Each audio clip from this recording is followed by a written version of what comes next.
સંત જ્ઞાનેશ્વરના સમય પછી મહારાષ્ટ્ર પર ભયાનક પરકીય આક્રમણના પરિણામે ધાર્મિક સાંસ્કૃતિક વાતાવરણ અત્યંત ભયજનક બની ગયેલ. હિન્દુઓની ધાર્મિક નિષ્ઠા હલમલી ગઈ હતી. પોતાના ધર્મ વિષયક ન્યૂનતમ ભાવ, હીનપણાની દીનપણાની વૃત્તિ નિર્માણ થઈ ગઈ હતી.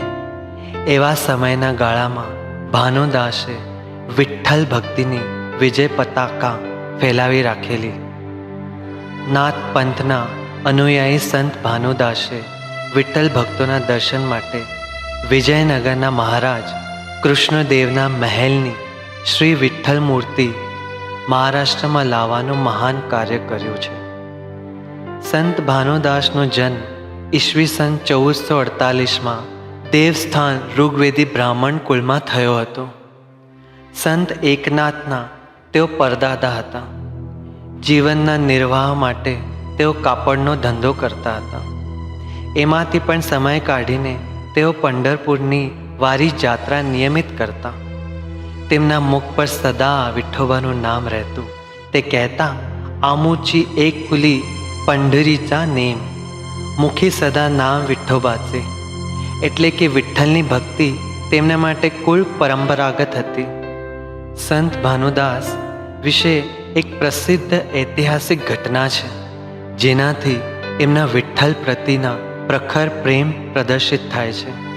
એમ કહેવાય છે કે વિજયનગરના રાજા કૃષ્ણદેવરાયને એકવાર વિચાર આવ્યો કે પંઢરીના શ્રી વિઠ્ઠલની મૂર્તિ પોતાના રાજ્યમાં લઈ જઈ ત્યાં તેની પ્રતિષ્ઠા કરવી.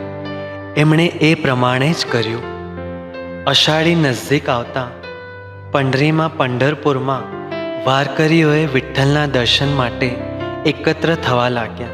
પણ વિઠ્ઠલના દર્શન માટે આવ્યા અને વિઠ્ઠલના મૂર્તિ જ જોવા મળી નહીં. મૂર્તિ જ ગાયબ થયેલ જોઈને ભક્તો બેબકળા બની રડવા લાગ્યા.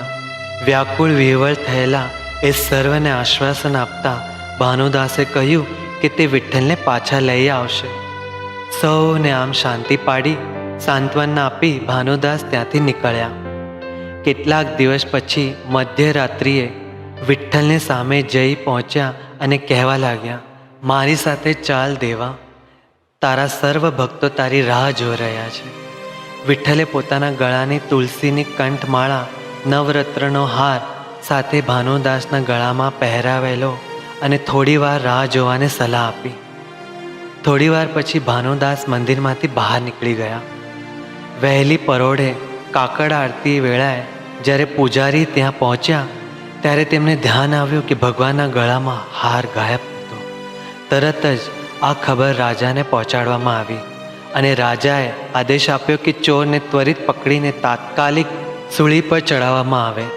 સૈનિકો સર્વત્ર પસરી ગયા. વહેલી સવારે તુંગભદ્રા નદીના કિનારે ભાનુદાસ એક સૈનિકને નજરે પડ્યા અને એના ધ્યાનમાં એમની ડોકમાંનો નવરત્નનો હાર આવ્યો. આજ તે ચોર એ માનીને લઈને સિપાહીએ એમને બંદી બનાવી સૂળીએ ચડાવવાનો નિર્ણય લીધો. જ્યારે એમને સૂળી પર ચડાવવા લઈ ગયા તે વેળાએ ભાનુદાસના મુખમાંથી અભંગ રચના ઉદ્ભવ થઈ અને જે સૂળી હતી તે ત્યાં તૂટી અને ફૂટી ગઈ. આ સમાચાર રાજાને પહોંચતા જ જેને પોતે ચોર સમજેલો તે ચોર નહીં પણ મહાન ભક્ત છે એમ જાણતા જ રાજાને અત્યંત પશ્ચાતાપ થયો. મારા ભક્ત સાથે દુર્વ્યવહાર થયો હોવાથી હું તારી પાસે હવે રહીશ નહીં એવો સંકેત વિઠ્ઠલે આપ્યો. ભાનુદાસ વિઠ્ઠલને લઈને પંઢરી જવા નીકળ્યા.